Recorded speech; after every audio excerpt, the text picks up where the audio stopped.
This is the other face of Marawi City. 5 kilometers away from the main battle zone is Barangay Sagunsungan. Here, there are no signs of an ongoing war, except for the occasional helicopter or fighter jet that flies by. This is where authorities plan to build temporary shelters for people displaced by the conflict. Tama kasi, safe po kasi dito ngayon eh. Kaya gusto namin, yung mga bipat namin, maanuhan sila ng mga authorization na makahawat sila ng baril para sila makapag-ronda dito.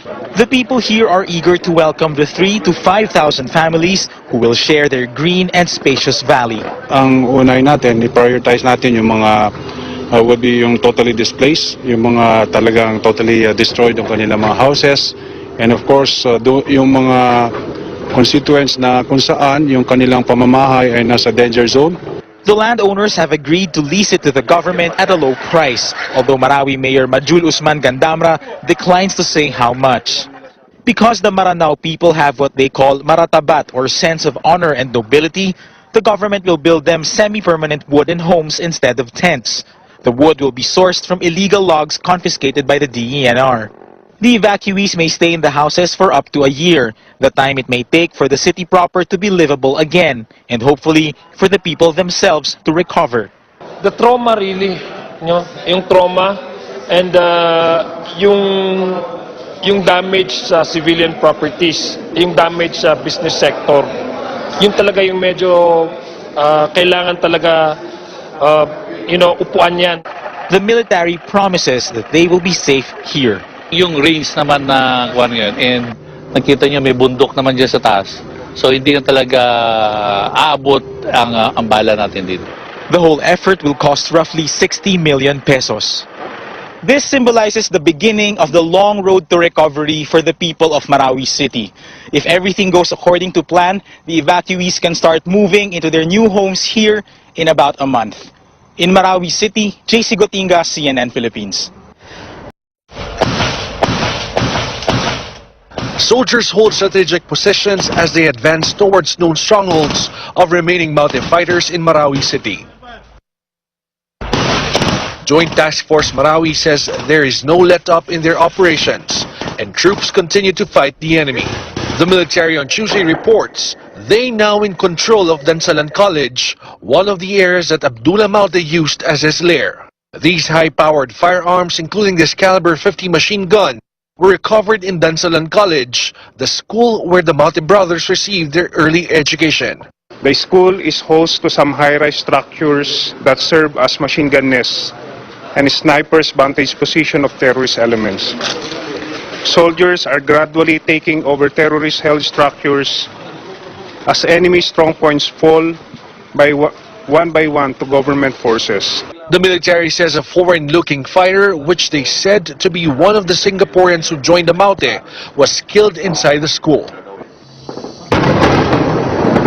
Ground and air attacks become more intense.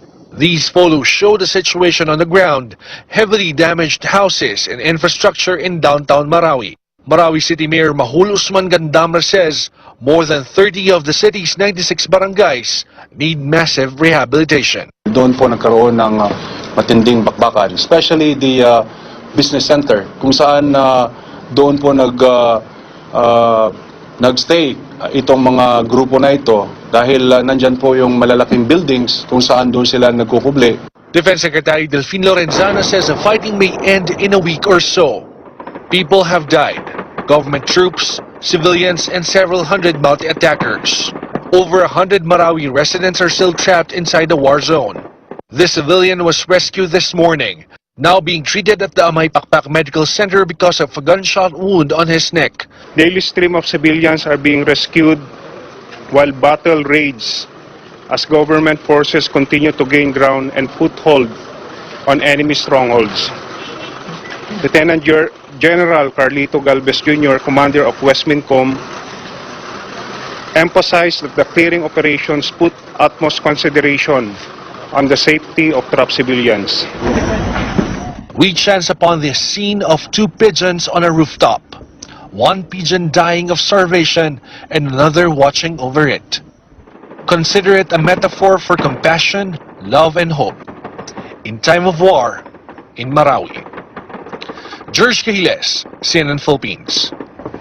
Isang paaralan na nagsilbing stronghold ng mga terorista sa Marawi ang nabawi ng militar sa pagpapatuloy ng opensiba sa syudad. Tama ka dyan, Marga. Dito na-recover ng mga otoridad ang ilang matataas na kalibre ng armas. Bukod sa mga sandata, isang bangkay ng hinihinalang foreign terrorist ang nakita rin sa paaralan. Umaaksyon si Faye Ilson.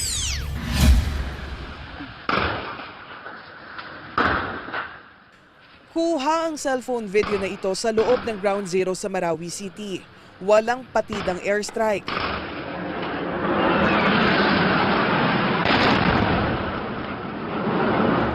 Araw-araw din ang palitan ng putok sa pagitan ng mga sundalo at mga terorista.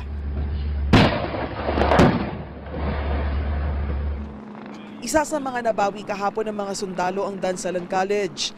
Ayon sa source ng News 5, pinwestuhan ito ng grupo sa pamumuno ni Abdullah Maute at ginamit bilang kuta para sa mga sniper at machine gun. Dito nag-aral noon ang Maute brothers. This is the same school where the Maute brothers had their earlier education. The acts of destruction landed them in the most notorious and abhorred alumni list.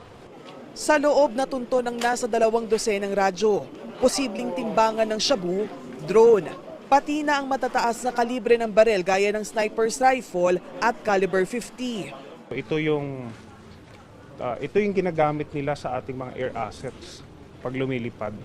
Ito rin yung ginagamit nila to block our troops. Na-recover din ang bangkay ng hinihinalang Singaporean na ayon sa militar ay nagsilbing sniper sa loob ng eskwelahan. Sa kabuuan, 11 foreign fighter na ang napatay ng militar sa patuloy na opensiba kontra sa Maute ISIS group. Napuruhan naman sa leeg ang isang sibilyan na nagtangkang tumakas sa Ground Zero. Dinala na ang lalaki sa Amay Pakpak Medical Center.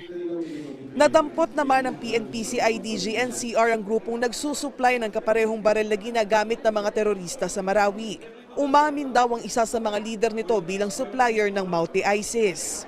Umabot pa lamang sa 66 ang mga naaresto ng pulis at militar na sangkot sa rebelyon sa Marawi City. Sa arrest order na inilabas kahapon, kasunod ng pagdideklara ng martial law sa Mindanao, halos 400 na personalidad ang nakatakdang hulihin sa pagiging supporter o financier ng ISIS Maute Group. Sinabi naman ni Defense Secretary Delfin Lorenzana na nanatiling si dating Mayor o Marawi Mayor Salik ang pinakamataas na government official na naarestong sangkot sa rebelyon. Ayon naman kay Lorenzana, puspusan ang kanilang paghahanap habang umiiral pa ang martial law para hindi na kailangan ang warrant of arrest. Inahayag naman ni Lorenzana na sa loob ng 2 linggo magsusumite sila ng rekomendasyon kay Pangulong Duterte kung kailangan mang palawigin ang martial law o babawiin na. Ilang miyembro ng Maute Group nais nang sumuko sa harap ng pinapalakas na opensiba kontra sa naturang teroristang grupo. Si Kenneth Pasyente sa report. Kinumpirma ni Joint Task Force Marawi spokesperson Colonel Joar Herrera na nakakatanggap sila ng mga sulat mula sa ilang miyembro ng Maute Group. Isang senyales na nais na ng mga itong sumuko. Disgruntled na yung mga members So meron tayong mga natatanggap na feelers na gustong mag-surrender, gustong lumabas. And of course, we are also considering that. Dahil sa kahinaang ipinakita ng Maute, kukunin na ng tropa ang pagkakataong ito para sa pag-atake. Kaya naman patuloy rin ang pakikipagpalitan ng putok ng militar at airstrike kontra Maute. As long as we will continue and we will sustain the fight, nandun nakikita naman natin na yung marami na tayong area na nakukuha, marami tayong nakiklear ng mga buildings, and we constantly recovering war materials. Itong example, itong mga IED. So I believe it's a matter of time. Sa pinakahuling tala, umabot na sa mahigit 300 ang napatay na miyembro ng Maute at mahigit 80 na ang nalalagas sa tropa ng militar. Sa tala naman ng Provincial Crisis Management Committee, aabot na sa halos 300,000 ang bilang ng mga bakwit sa iba't ibang evacuation centers na may kabuuang halos 300,000 individual. We have appealed to the city government of Iligan through a letter by the Governor of Lanao del Sur by Soraya Alonto Adyong to request the city government of Iligan City to set up or if not accommodate the number of families that are identified to be within this location, and in order for them to access the services that are provided to them by DSWD. Samantala, patuloy rin ang combat clearing operation sa Ground Zero na isinasagawa ng Task Force Marawi na nagresulta sa pagkakabawi ng 58 na gusali. Para sa Bayan, Kenneth Pasyente, Marawi City.